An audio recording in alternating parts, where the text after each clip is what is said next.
महाराज आणि या ठिकाणाला पाहिल्याच्या नंतर तो विशेष आनंद झाला मला. संजीवन समाधी हा प्रकार खूप कमी, सगळ्यात कमी वयाची जी आहे ती ज्ञानोबरायची आहे. त्याच्यानंतर अलीकडच्या काळामध्ये 100 वर्षाच्या आत माझ्या तरी अजून बघण्यात संजीवन समाधी नाही.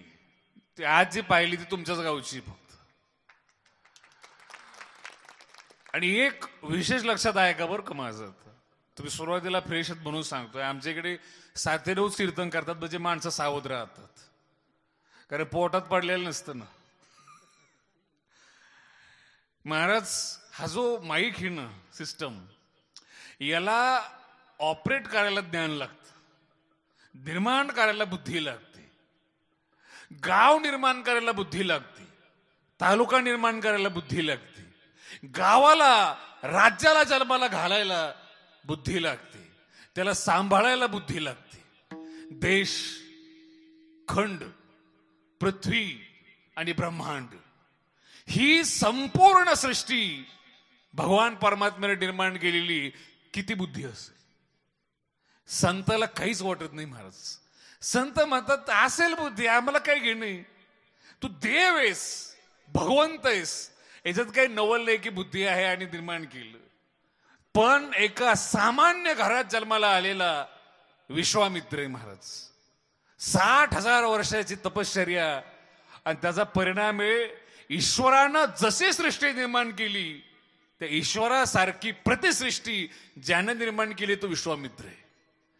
बारीक आहे का बरं का मी काय बोलतो, मी काय कंपॅरिझन करतोय. 60,000 वर्षाची तपश्चर्या आणि महाराज ईश्वरासारखी प्रतिसृष्टी निर्माण करणारा विश्वामित्र.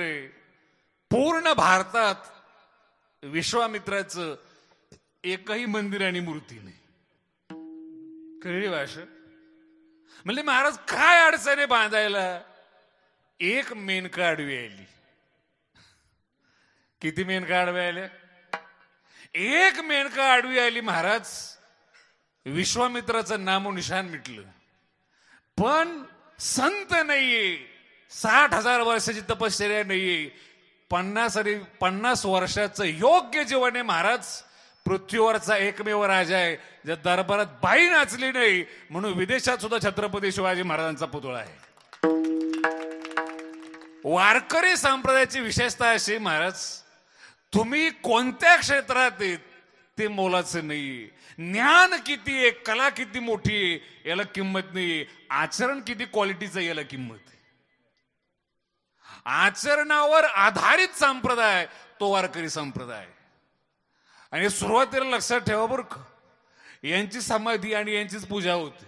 ज्ञानोबराय, तुकोबराय, मैनागिरी महाराज, शेगावचे गजानन महाराज, कोणाची पूजा होत नाही. हा महाराष्ट्र आहे, हे काय युपी बिहार नाही. माझा शब्द व्यवस्था आहे का? मृदंग केला तयार त्याला मृदंगाचार्य म्हणतात, गायन केलं तर गायनाचार्य म्हणतात, भजन केलं तर भजनी म्हणतात, कीर्तन केलं तर कीर्तनकार म्हणतात, प्रवचन केलं तर प्रवचनकार म्हणतात, शास्त्र शिकला तर शास्त्री आणि पंडित म्हणतात, संत म्हणत नाहीत. महाराष्ट्र मृत्यू आणि काळ ज्यानं जिंकलेला आहे तेवढा एकच संत आहे फक्त. मृत्यू आणि काळ. ऋषिकेशकडचा महाराज कोणी पण संत आहे. पंढरीनाथ बुवा गांजा फोगला तरी संत आहे. आमच्या सारखे गेलं म्हणतात शास्त्रीजी आओ भेटते हे कशाला. जाळ काढला तर मोठं संत, जाळ काढला तर. महाराष्ट्रामध्ये असं कोणी संत नाही महाराज. कोण संत आहे महाराष्ट्रात ज्याने मृत्यू आणि काळ जिंकलेला आहे? 8 प्रकारचं मरण आहे. सुरुवातीला सांगतो मी तुम्हाला. आता हत्या, आत्महत्या, म्हातारपणातलं मरण आणि अपघाती मरण. हत्या होणं हे दुर्दैवी, अभागीपणाचं लक्षण येते. आत्महत्या ह्या पृथ्वीवरचं सगळ्यात मोठं पाप आहे. त्याचं कारण सांगतो बरं का, तुम्हाला एवढंच माहिती आहे फक्त पाप आहे म्हणून. तुम्हालाही नाही अजून तुमचा जन्मच माहित नाही नेमका काय प्रकार येतो. बाईच्या पोटातून बाळ बाहेर येतं याला जन्म म्हणत नाहीत. खूप बारीक आहे का, सायन्स आणि संस्कृती मिक्स करून सांगतोय मी. बाईच्या पोटातून जे बाळ बाहेर येतं ना, त्या बाळाची ती वैयक्तिक आई. आणि मेलेलं बाळ जर बाहेर आलं ना, तुम्ही म्हणत नाहीत बाळ जन्माला आलं. तुम्ही काय म्हणता? अर्भक अर्भक जन्माला आलं. महाराज, जी बाई जिच्या शरीरातून एक बाळ जन्माला येतं, ती त्या बाळाची वैयक्तिक आई एक. आणि पोटात तो चिखलाचा हाडामासाचा गोळा निर्जीव अवस्थेत त्याला सजीव करण्याचं काम जी करते, तिला जगाची आई जगदंबा म्हणतात. याचं वर्णन उपनिषदामध्ये आलेलं आहे. तत्र मूर्धाम विधारयत. टाळूची जागा विदारण करून, लोक म्हणतात ना आत्मा कुठून येतो कुठून येतो, ते उत्तर सांगतो मी तुम्हाला. टाळूची जागा विदारण करून आत्मा येतो महाराज. टाळू इथं असते आणि जगाची आई जगदंबा पोटात असताना टाळूतून आत्मा आत टाकते, म्हणून ती जागा ढिल्ली असते. इकडचा सगळा प्लॉट बायांचा आहे. तुम्हाला माहिती आहे ना, जन्माला आलेल्या प्रत्येक बाळाची टाळू भरावं लागते म्हणून. तुम्ही भरली का नाही? का कोणाचा गुडघा भरला नाही म्हणले, त्यांचा मेंदू गुडघे येते तर म्हणले असते.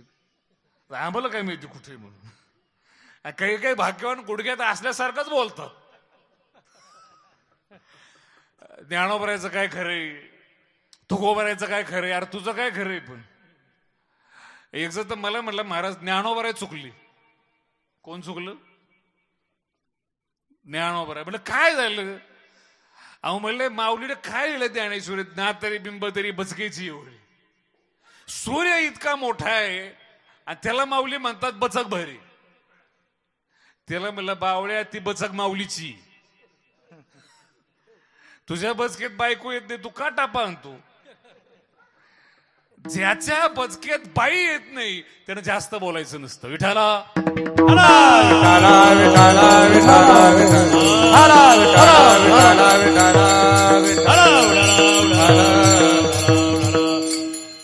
महाराज, विषयाला म्हणून सांगतो तुम्हाला, कोणी येतं आणि देवाचा आक्षेप तयार करतं, देव आहे का देव नाही का. तर मागे एक 10व्याचा कार्यक्रम होता. कार्यक्रम झाला, ऐकू येत नाही सगळ्याला, मग येत आहे असं कळलं पाहिजे मला. 10व्याचा कार्यक्रम झाला आणि मी सोफा सेटवर बसलो होतो आतमध्ये बंगल्यामध्ये. आमच्या बाजूला एक इंजिनियर साहेब येऊन बसले. ते मला बोलायला लागले, महाराज शास्त्रीजी रामानुज पंथ, शांकर तत्वज्ञानी, मग भगवान भाष्यकार आहेत, पण ज्ञानेश्वरीमध्ये कोणाचं अनुसरण. हे असा समज आहे की जरा वरच्या लेवलचे शब्द फेकले ना, मग इम्प्रेशन पडतं. ज्यांचे शास्त्र झाले त्यांच्यावर काही इम्प्रेशन पडणार आहे. पण त्यांनी टाकायचा प्रयत्न केला, असे शब्द आहे तसं आहे. म्हणजे ठीक आहे, आपल्याकडे काही भाग्यवान असतात, थोडीच इंग्लिश शिकलेली, ते सगळी छाप आमच्या पुढे आणतात. महाराज काय ते, पण ऍक्च्युली त्याला म्हणलं ऍक्च्युली म्हणजे काय, तर मला काय माहिती. आणि मग का म्हणतो शायनी? ऍक्च्युली शब्दाचा अर्थ वास्तविक पाहताय, हे वास्तविकच त्याला अजून माहित नाही. ते महाराज इंजिनियर साहेब म्हणले, बोलायला लागले. म्हणले ठीक आहे बोला. ते बोलता बोलता मला बोलली, म्हणले शास्त्रीची एक शंका होती, मला विचारा तुम्हाला काय वाटतं देव आहे का नाही म्हणून. तुम्हाला काय वाटतं देव आहे का नाही म्हणून. त्याला म्हणलं काय उत्तर देतं सांगतो म्हटलं. प्रश्न जरा हलकट विचारला. तुम्ही इंजिनियर आहात त्या मानानं हा गाढव प्रश्न आहे. गावामध्ये 4थी नापास दारू पिऊन रस्त्यात गटारात लोळणारा सुद्धा म्हणतो देव कुठे. आणि तोच प्रश्न जर तुम्ही विचारला, त्याच्यात तुमच्यात काय फरक आहे? नाही लक्षात आलं काय फरक आहे महाराज. थोडा वेळ आम्ही चर्चा केली, 20-25 मिनिटं चर्चा झाली शास्त्रावर आणि देवावरती. 25 मिनिटानंतर एक बाई तिथे आली. नीट आहे का बरं का बायानं. आणि ती बाई आल्यानंतर मला म्हटली, महाराज कोणासोबत चर्चा करता? म्हणलं यांच्यासोबत. अहो म्हणले ते बावळटी. तुम्हाला कसं काय माहिती? म्हणली माझाच नवरा आहे. माझ्याशिवाय याला कोण ओळखणार म्हणली, एवढं सांगली. आणि एवढं बोलून थांबली नाही. ती म्हणली मला वाटलं तुम्ही तरी शहाणे असत. आणि मग मी त्याला बोललो, अरे त्याला म्हणलं 20 मिनिटं तुझ्यासोबत बोललोय तर एक बाई माझ्या शहाणपणावर शंका घेती, इतकं बावळट तूस, आणि तू देवावर शंका घ्यावी, चुकीची कल्पना आहे महाराज. ज्ञानोबर आहे आणि देव आपल्या आवाक्याच्या बाहेरचा विषय. विठाला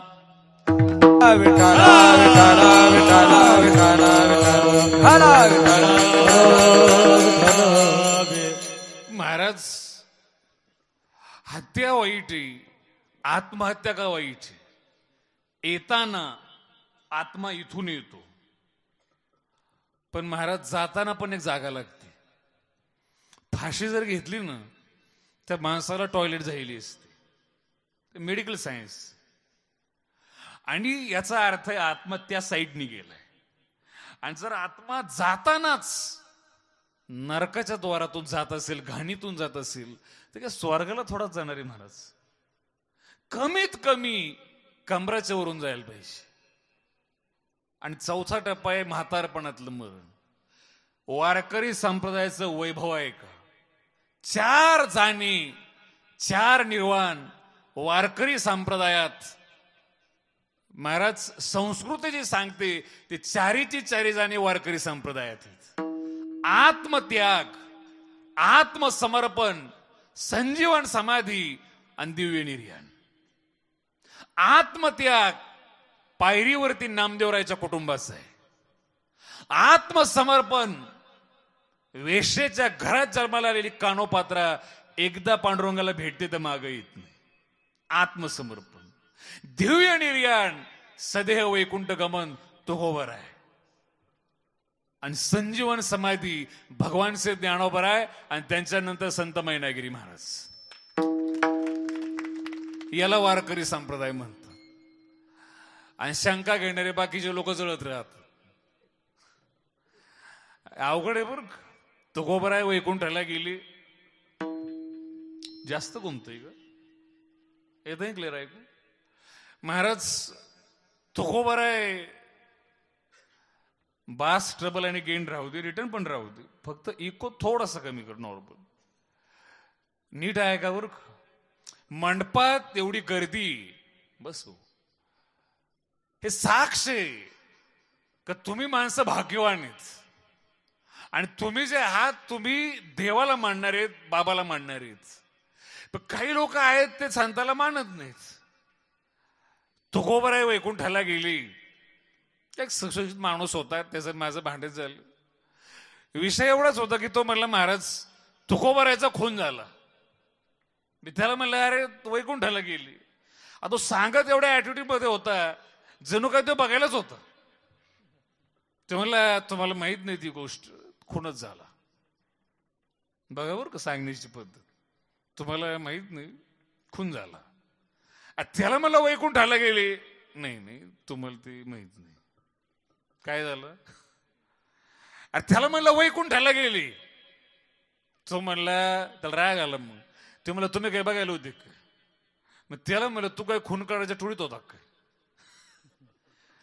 एक उत्तर सांगून जातो महाराज, सायंटिफिक उत्तर मी थोड्या वेळाने सांगणार आहे, मला आठवण करा.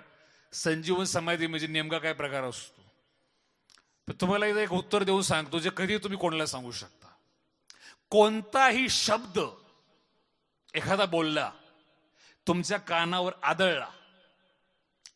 आदळला, श्रोत्राने आत घेतला, मेंदूनं विश्लेषण केलं, बुद्धीनं त्याच्यावर निश्चय केला, मनानं संकल्प विकल्प केला, चित्तानं चिंतन केलं, बुद्धीनं निश्चय केला, पण तो केलेला निश्चय हृदयानं स्वीकारत असताना कोणत्या पर्पज आणि कोणत्या अँगल मध्ये स्वीकारायचा हे ज्याच्या त्याच्या हृदयाच्या लायकीचा भाग आहे. नाही कळलं म्हणून सांगतो बरं. म्हणजे काय, तुम्ही एखाद्या माणसाला म्हणून बघा मैनागिरी बाबांनी मिऱ्याला माणूस जिवंत केला, शक्य आहे? रेडा बोलला, खरं नाही. ती भिंत चालली, बरोबर नाही. अमुक महाराजाचं लफडं झालं, 100%. बघा तुम्ही एखाद्याला म्हणून. रेडा बोलला त्याला मान्य नाही, भिंत चालली त्याला मान्य नाही, आणि महाराजाचं लफडं झालं 100%. मला एक उत्तर द्या बरं का.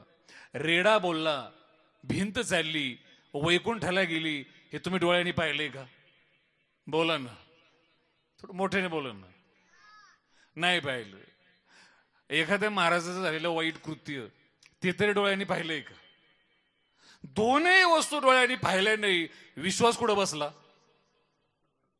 बोला ना. वाईट यालाच तर खानदानी पाप म्हणते. चुकीच्या गोष्टीवर विश्वास आहे, संतावर विश्वास नाही, हे पाप आहे, वाईट आहे महाराज. वारकरी संप्रदायामध्ये ज्ञानेश्वरी सारखा ग्रंथ आहे, तरी सुद्धा माणसं दुसरीकडे जातात. याच्यापेक्षा आणखीन काय वाईट?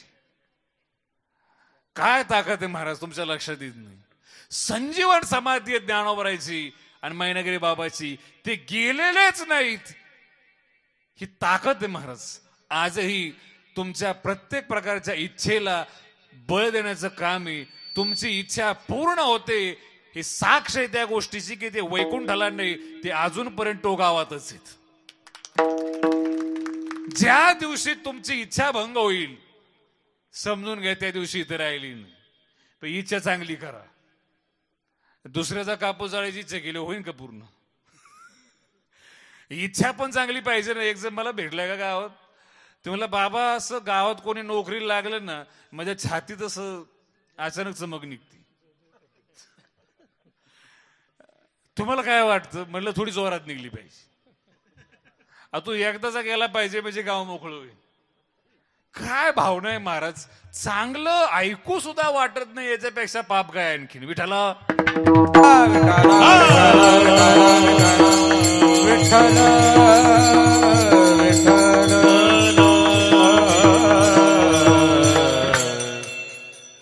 सृष्टीमध्ये जन्माला आल्याच्या नंतर प्रत्येकाचं महाराज आयुष्य प्रत्येकाला स्वातंत्र्य दिलेले,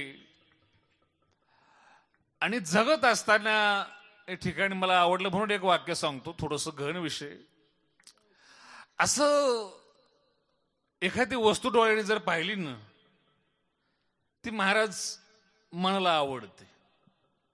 सगळ्यांनी बरं का, जनतेने आपला आपला अँगल बघा. आता काय एखादी वस्तू अशी मनाला आवडते, पण ती आवडल्याच्या नंतर त्याच्याकरता माणूस प्रयत्न करतो मिळवण्यासाठी सायास.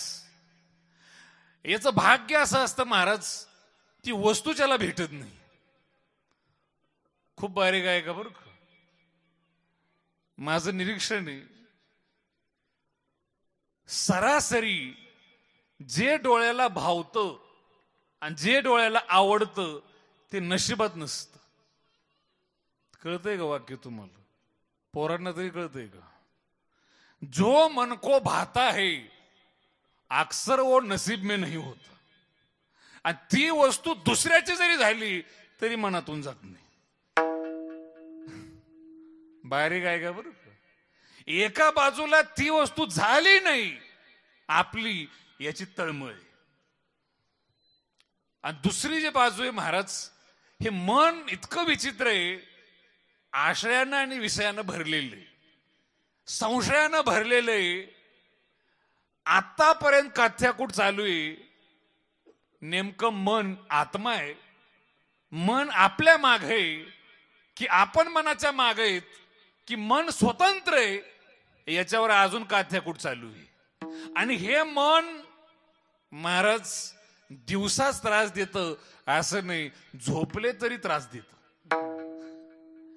स्वप्न जे पडतं ना तुम्हाला, स्वप्नामध्ये महाराज कधी कधी भीषण प्रसंग येतो. म्हणजे आम्हाला महाराज स्वप्नात भीती वाटते, काय उपाय? जाग व्हा. स्वप्नात भीती वाटते ना, मग जाग हो ना. दोन गोष्टी बोलतोय बरं का. आजपर्यंत मनाला एखादी आवडीची वस्तू भेटली नाही म्हणून तळमळ आणि अशांतता आहे एक, आणि मनाची वाताहत झाली, मनाला दुःख होतं, ते दुःख घालवण्यासाठी माणूस जागृत व्हायला पाहिजे. ज्या ठिकाणी आल्याच्या नंतर मनाला काय पाहिजे तर शांतता आणि एकाग्रता. ज्या ठिकाणी आल्याच्या नंतर मनाची अशांतता दूर होऊन, तळमळ दूर होऊन शांतता भेटते आणि विचारांना माणूस जागृत होतो, त्याला संत मैनागिरी महाराज समाधी म्हणतात, त्याला संताची जागा म्हणतात. तुम्ही आळंदीला जा, भगवानगडावर जा, तुम्ही इथं या, तुम्ही आणखीन कुठं जायचं तिथं जा, संताच्या समाधीजवळ गेलं ना महाराज मन शांत होतं. आणि नाही झालं ना तर आपल्यात फॉल्ट आहे. संत जे आहेत ते शांत आहेत महाराज, त्यांची ताकद आहे संताची. कोणी येऊ त्यांची वाणी सुद्धा समोरच्याला शांत करू शकते. विठाला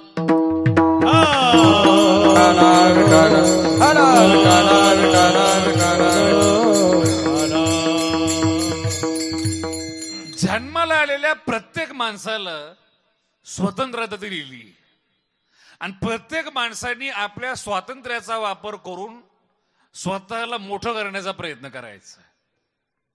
बिल गेट्स जगातला एका काळातला श्रीमंत माणूस, त्याचं वाक्य आहे, तुम्ही गरिबीत जन्माला आली ही तुमची चूक नाही, गरिबीत जर मरत असाल तर तुमची चूक आहे. परमार्थात पण असंच आहे महाराज, तुम्ही संताच्या पोटाला जन्माला आले नाही ही तुमची चूक नाही, पण कमीत कमी वारकरी होऊन तरी तुम्ही मरायला जर नाहीच मेले, वारकरीच झाले नाही तर ही तुमची चूक आहे. मी आल्यानंतर विचारलं इथं माळकरी किती, ते बोलले सगळेच माळकरी आहेत. म्हणजे आचार्य कसं काय झालं नाही, म्हणले बाबामुळे माळकरी आहेत. हे भाग्य लागतं महाराज या गोष्टीसाठी. आणि दिशा ठरवता आली पाहिजे मला काय करायचंय, आणि जेवढ्या लवकर ध्येय निश्चिती करणार तेवढ्या लवकर तुम्हाला ध्येय प्राप्त होत. काही काही माणसाचा जन्म गेला पण त्यांना नाही कळलं काय करायचं. काही भाग्यवान आळंदीत येऊन आळंदीचे नसतात. आता आळंदीची वारी झाली ना महाराज, ते आळंदीमध्ये 7-8 लाख लोक जमली. ते आमचं भेटायला आलं, तुम्हाला बाबा यंदा काही फड आला नाही. सज्जन लोक जास्त आहे तिथं, यंदा काही फड आला. अरे त्याला मला कोणता आला नाही, शेगावचा आलाय, भगवानगडचा आलाय, देवगडचा आलाय, सगळ्या संताचा फड आलाय. नाही नाही बाबा तुमचं नाही लक्षात आलं. म्हटलं यंदा फड काय आला तमाशाच. त्याला म्हणलं तुला काय घेणे, तू तर माळकरी. बघायला गेलो होतो आलीत का नाही, आपलं काय करायचं. महाराज माऊलीला भेटायला आलात आणि कोण आलंय आणि कोण आलं नाही याची चौकशी चालू आहे. माऊली भेटणार आहेत का तुम्हाला. तुम्ही ज्या दिवशी इतरांना मोजता त्या क्षणाला माऊलीच्या मोजणीतून तुम्ही बाजूला पडता. कधी लक्षात ठेवा बरं का. एक चांगला शब्द ज्ञानावरायचं, तो शब्द लक्षात येत नाही आपल्या. श्री गुरु सारिखा इतरांचा लेखा शब्दाचा अर्थ काय माहिती. जर गुरु माझा आहे इतरांना मी मोजत नाही. लेखा शब्दाचा अर्थ आहे मोजणं. इतरांना मोजलं माऊलीच्या मोजणीतून बाजूला पडतात. एवढ्या बाया बसले, मी साधा विचारतो, एखादी बाई सोगरण आहे, छान आहे, सगळं गावाने भावकी म्हणते, बाई म्हणजे एकच नंबर, वागायला, बोलायला, दिसायला, सुगरणपणाला, आणि नवरा म्हणतो बावळटी. बोल ना, चालतं का. नवरा काय म्हणतो, आणि उलट पक्षी सगळं गाव म्हणतं बाई बावळटी, नवरा म्हणतो चांगली, छान आहे एकदम. चालतं नाही महाराज, त्या बाईचं कल्याण होत. कल्याण नाही होत, कल्याणला जाती. महाराज एक बाई तिच्या करता तिचा नवरा म्हणलं ना चांगली, विषय संपला. वारकरी संप्रदायात माळ घातल्याच्या नंतर आपले गुरु आणि ज्ञानोबराय जर म्हणले ना तू चांगला आहे, इतरांना विचारायचीच गरज नाही. मैनागिरी बाबांनी जर पावती दिली, तुम्ही सज्जन आहात, तुम्ही वारकरी आहात, कोणाला मागणार आहे तुम्ही महाराज परत पावती. आणि मागूच नाही या मताचा मी. विठाला विठाला विठाला विठाला विठाला.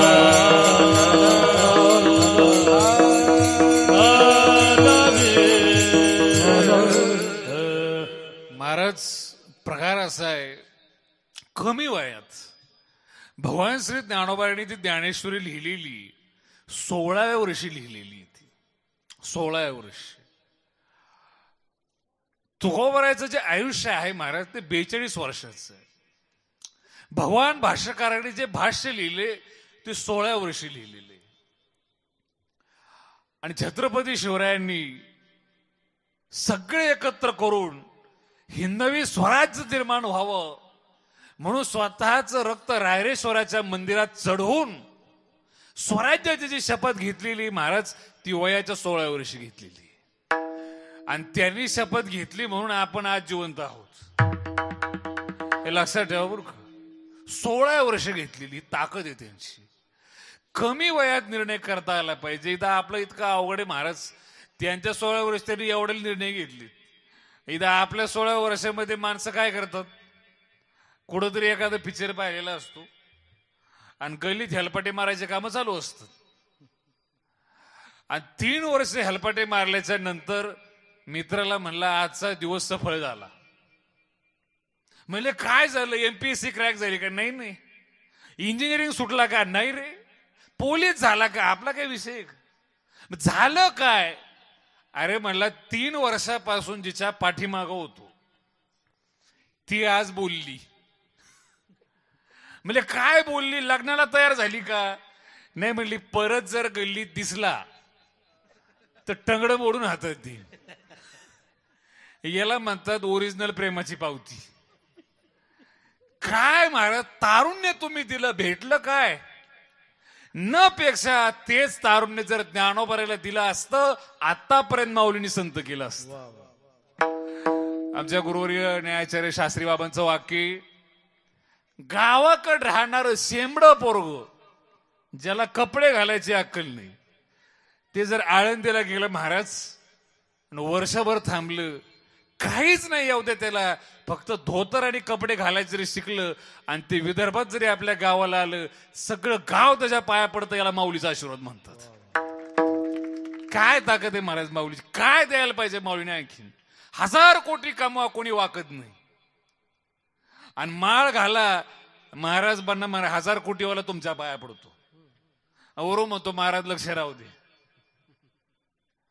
का म्हणतो असं? त्याला माहिती याच्यावर लक्ष माऊलीचं आहे. माऊलीचं ज्याच्यावर लक्ष आहे महाराज तो अजरामर होतो. माझं वाक्य जरा बारीक आहे का बरं का? तुम्हाला अजून करपलं नाही त्या गोष्टीशी. रामायण जो काळ आहे तेव्हापासून आतापर्यंतची विशेषता बघा बरं का.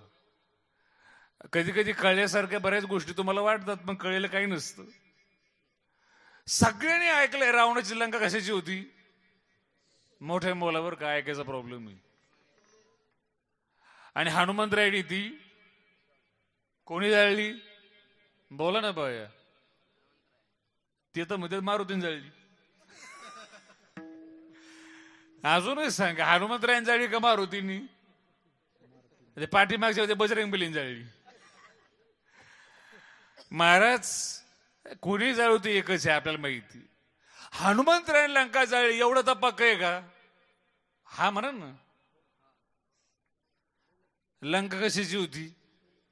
सोनं जळतं का? नाही. उत्तर आहे का बरं? काही प्रश्न फिरतोय पण उत्तर सांगतो तुम्हाला मी. भारताचा पंतप्रधान एखाद्या बापाचा मुलगा आहे आणि एखाद्या मुलाच्या लग्नात भारताचा पंतप्रधान येतो का? बोला ना. येतो? नाही येत महाराज. अंबानीने बोलली हो. बोल घाबरले काय तुम्ही का काढली? महाराज अंबानीने जर बोलवलं तर यावं लागतं. सामान्य नियमी पंतप्रधान लग्नाला येत नाही. बोलवणारा जर अंबानी असला ना तर यावं लागतं. सोनं जळत नाही सामान्य नियमी. जाळणारे जर बजरंगबली असतील ना तर लोखंड पण जाळू शकतात. रेडा बोलत नाही सामान्य नियमी. बोलवणारे जर माझे माऊली असतील ना तर रेडा सुद्धा बोलतो. रेडा काय तुकोबराय सोबत दगडाची शिळा बोलते. विषय आला म्हणून सांगतो बरं का. आपली पहिली गाठ आहे जरा लांबचा अंतरी परत येणं होतोय नाही होत. रेडा बरीच चमत्कार झाले रेड्यावरती. बरंच वादंग झालं महाराष्ट्रात. प्रॉपर उत्तर सांगतो. मला शिवी कधी देऊ नका बरं का. आपण महाराज मंडळीत आपण शिवी द्यायची नसते. कोणी शंका विचार नाही, आपण एवढं शिकलेलं महाराज, उत्तर द्यायचं त्याला. रेडा कसा बोलू शकतो याचं उत्तर सांगतो तुम्हाला मी.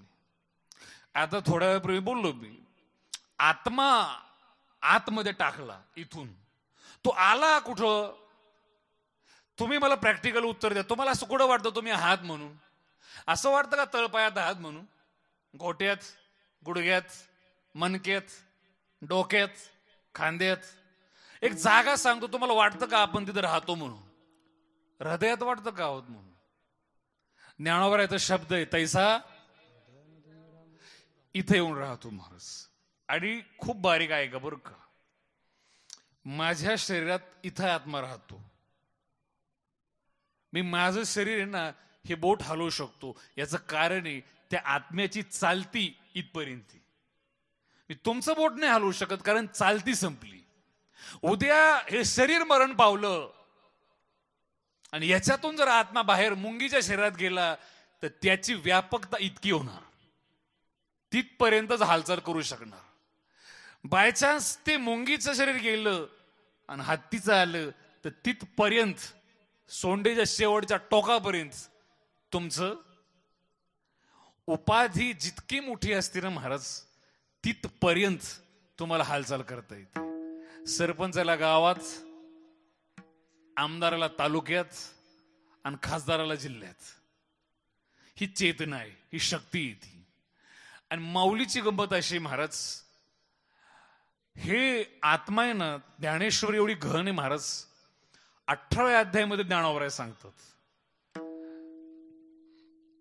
वर्णन एवढं छान आलेलं आहे. विठ्ठल विठ्ठल विठ्ठल विठ्ठल विठ्ठल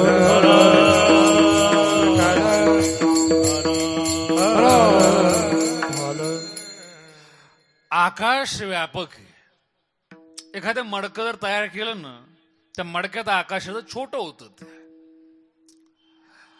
आता मला उत्तर सांगा, त्याचं कार्य करण्याची ताकद छोटी झाली का? मडकं येते. त्याला पुन्हा व्यापक आकाशात जायचंय, काय करावं लागेल? बोला ना. मडक्याला फोडावं लागेल. व्यापक चैतन्य काम करतं, पण या शरीरापुरतं जीव म्हणून ज्यावेळेस ते संकीर्ण होतं, त्यावेळेस महाराज शरीरापुरतं काम करतं. आता या जीवाला पुन्हा व्यापक करायचंय, काय करावं लागेल? म्हणा आता महाराजाला फोडावं लागेल. आपल्या डोक्यात फक्त फोडायचंच, कुठेही फोडायचं, पण राहायचंच. मी जिथं आहे तिथं. ते आता एक महिन्याच्या आसपास हार्नियाचं ऑपरेशन झालेले. डॉक्टरने सांगितले उभं राहू नका, म्हणून मी आपलं बसून कीर्तन करतोय बरं का. हे सांगायचं कारण म्हणजे काय होतं, आम्ही उभा राहणारी माणसं आहेत ना. आम्ही खाली बसलो का काही बसणारे उठून विचारतात, हे का बसलीत? एखाद्याने उठून विचारू नये म्हणून मी बसल्या जागेवर सांगतोय, विठाला विठाला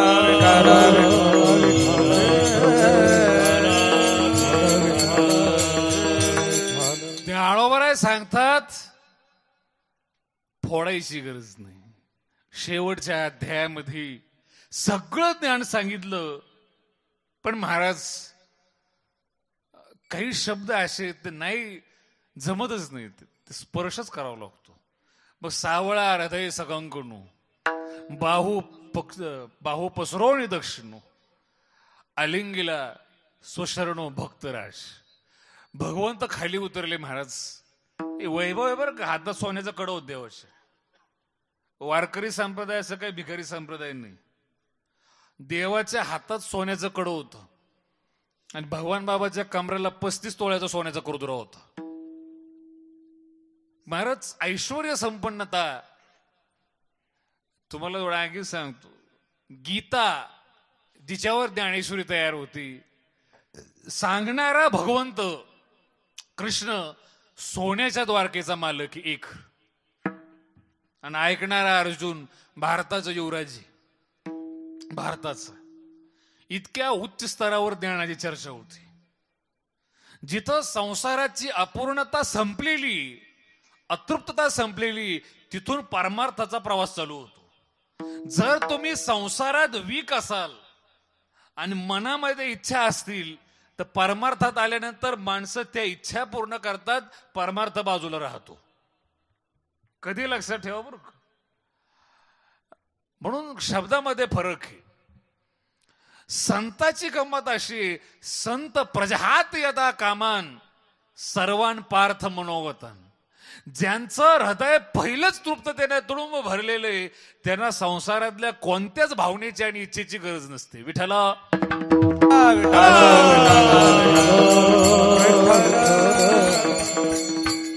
ज्ञानोबाचा शब्द आहे महाराज. आलिंगन दिलं बरं का अर्जुनाला, आणि आलिंगन दिल्यानंतर माऊली सांगतात फोडायचीच गरज नाही. ए हृदयीचे ते हृदयी घातली. शब्द काय बघा बरं का. द्वैत न मोडिता केली अद्वैत जैसे. न फोडता आणि न मोडता दोघं शरीर वेगळे पण एक झाली. आणि जर तुमचा इथं राहत असताना आत्मा जर व्यापक झाला, किती व्यापक आत्मा होतो. आता नकाशे निघलेत, कळतं वाशिम कुठे, मला फक्त लोकेशन टाकलं टोच कुठे. 350 किलोमीटरचा प्रवास कोणालाच विचारलं नाही. तुकोबराच्या काळात नकाशाच नव्हता. तुकोबराय कुठं राहतात कुणालाच माहित नाही. आणि शाळेत न गेलेले तुकोबराय एका सामान्य खेडेगावात देहूत राहून इतके व्यापक झाले महाराज, अणुरेणूपेक्षा व्यापक झाले. अनुरण या ठोकडा, अनुरण या ठोकडा, अनुरेणू या ठोकडा, अनुरण या ठोकडा, अनुरण या ठोकडा, ठोकडा, अनुरण या ठोकडा, ठोकडा, अनुरेणू या ठोकडा, अनुरेणू या ठोकडा. तुका आकाशाय वडा, तुका आकाशाय वडा, तुका आकाशाय वडा, गिळणी सांडिले कलेवर, ओ गिळणी सांडिले कलेवर, तुका आकाशाये वडा, तुका आकाशाये वडा, गिळणी सांडिले कलेवर, गिळणी सांडिले कलेवर. ओ अनुरणिया ठोकडा, तुका आकाशाय वडा, तुका आकाशाय वडा, तुका आकाशाय वडा, अनुरेणू या ठोकडा, तुका आकाशाय वडा, तुका आकाशाय वडा, तुका आकाशाय हे वडा, हे वडा. खूप छान म्हटलं बरं का. टाळ्या वाजवा एकदा सगळे. इथे सगळे महाराष्ट्रात प्रसिद्धच आहेत, पण तुम्ही आपली थंडी बाजूला करा. हे जागे होते ना माणसं. तर महाराज अणुरेणू या ठोकडा, तुका आकाशा. अणुरेणू पासूनचा प्रवास आकाशापेक्षा व्यापक होतो. तुम्ही किती ऐकताय, किती कळतं, हे तुमचं भाग्य आहे, ते मला काही माहित नाही. अणु रेणू आणि आकाशापेक्षा व्यापक हे घडत नसतं. नाही म्हणजे हे आमच्या गावचे सोसायटी सदस्य आहेत आणि उद्या हे पंतप्रधान पदाची शपथ घेणार आहेत. काय बावड आहेत काय मी? अरे पंतप्रधान होण्याकरता तो राज्यसभेवर तरी खासदार पाहिजे. नाही लोकातून निवडून आला पण राज्यसभेवर तरी. मुख्यमंत्री होण्याकरता विधान परिषदेवर पाहिजे, विधानसभेवर पाहिजे. कमीत कमी राज्यपालाच्या अनुकंपात आमदार पाहिजे. डायरेक्ट होता येत नाही. अर्थ काय महाराज मग अणुरेणू या ठोकड्या तुका आकाशा? अर्थ असा आहे महाराज, आकाश जर डोळ्याने पाहायचं म्हणलं ना अणुरेणूपेक्षा लहान. अनुभव जर घ्यायचं म्हटलं ना तर आकाशा इतकं व्यापक काहीच नाही. कुठेही जा आकाश आहेच. तसं ज्ञानोबर आहे आणि तुकोबर आहे आणि मैनागिरी बाबा हे आज जर आपण दुर्बीण घेऊन जरी बघितले ना तर अणुरेणूपेक्षा लहान आहेत, दिसत नाहीत. पण त्यांच्या चमत्काराचा आणि ताकदीचा अनुभव घ्यायचा म्हणलं ना, असा माणूस नाही ज्याला अनुभव नाही. याला म्हणतात महाराज अणुरेणू या थोकडा तुका आकाश. आणि जर एका शरीरात राहून तुकोबर आकाशापेक्षा व्यापक झाली, त्या ज्यांच्या कृपेने झाले ते माऊली. माऊली खुद्द किती व्यापक असते. आणि महाराज ज्यांचा आत्मा या शरीराच्या बाहेर ब्रह्मांडात चालतो, रेडा बोलवणं काय अवघड आहे हो. रेडा पण त्यांच्या आतमध्येच आला. आणि याच्याही पलीकडे सांगतो तुम्हाला मी, या दरबाराची विशेषता काय आहे ती. आळंदीला जाता, संजीवन समाधीला येता, इथे मी आता बोलत होतो. एक सोन्याची नगरी होती रावणाची, आणि एक सोन्याची नगरी होती द्वारका भगवंताची. आज दोन्ही पण शिल्लक नाहीत. सोनं देवाचं आहे का मानवाचं आहे का दानवाचं आहे, शिल्लकच राहत नाही. तुमची कल्पना खूप छोटी हो. सोन्याचा पत्रा, सोन्याची वीट, सोन्याचा तार, सोन्याचं सिमेंट, छोटी गोष्ट. सोन्याचा पुतळा, जिवंत सोनं पाहिजे. कळली भाषा. तुम्हाला जिवंत संपत्ती कळली पाहिजे.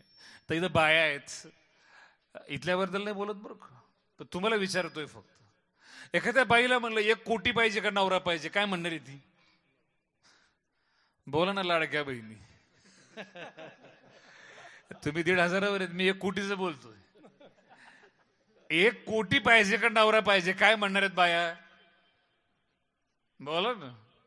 तर बायाचं माहिती होते, बिचाऱ्या म्हणतात मला नवरा पाहिजे. आता माणसाला विचारतो 50 लाख पाहिजे का बायको पाहिजे? तुमच्याकरता ऑलरेडी मार्केट डाऊन केले मी. 10,000वरून ज्यांचं लग्न मोडलेलं आहे हुंडे, त्यांनी काय बोलावं होतं? बरोबर आहे का महाराज? जिवंत माणूस पाठीमाग असणं हे खरं सोन आहे. आणि याच्याही पलीकडे बोलतो, ज्याला आपला संसार चांगला व्हावा वाटतो त्याच्या पाठीमाग एक चांगला जिवंत माणूस पाहिजे. आणि ज्याला आपला परमार्थ सुरळीत व्हावा वाटतो त्याच्या पाठीमाग संजीवन समाधिस्थ ज्ञानोबा आणि मैनागिरी बाबा पाहिजेत. फरक आहे महाराज तो. आता महाराज देवाची असो का दानवाची असो, सोनं टिकत नाही. मेलेलं सोनं वेगळं, निर्जीव सोनं वेगळं, आणि सजीव सोनं वेगळं. सजीव जे असतं ना त्याला वाढ असते, आणि सजीव झाड असतं. रावणाची आणि देवाची पत्रे, विटा आणि दगड सोन्याचे असतील, माझ्या माऊलीच्या दरबारात वाढणारं झाड